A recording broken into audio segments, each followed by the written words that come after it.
Welcome to our journey through the fascinating world of the Bible. Today, we're diving into 2 Corinthians chapters 1 to 4.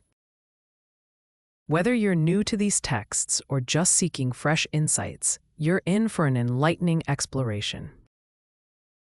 In 2 Corinthians 1, Paul writes with genuine warmth, comforting the Corinthians by sharing his own struggles. He begins with a powerful theme. God is the Father of compassion and the God of all comfort, who helps us through our sorrows so we can support others. This comforting message is perfectly encapsulated in verse 4, where Paul emphasizes how our own experiences equip us to assist those around us.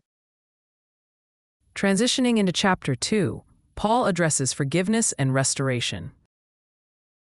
He urges the congregation to forgive a member who had wronged them, highlighting the importance of unity and compassion, teaching us all that embracing forgiveness can heal and strengthen communities.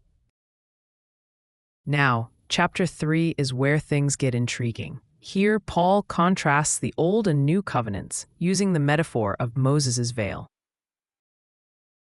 He explains that while the Old Law brought death, the New Covenant through Christ brings life and liberty. Verse 17, where the Spirit of the Lord is, there is freedom, beautifully captures the essence of spiritual transformation that awaits all believers.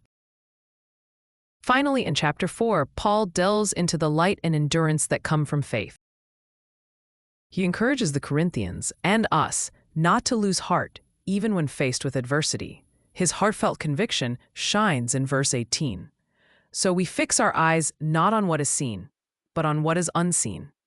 This profound insight reminds us of the eternal glory that outweighs our temporary struggles. These chapters are rich with timeless teachings, offering comfort, forgiveness, transformation, and hope. Whether it's Paul's guidance on enduring hardships or his vision of a spiritual renewal, there's something here for everyone.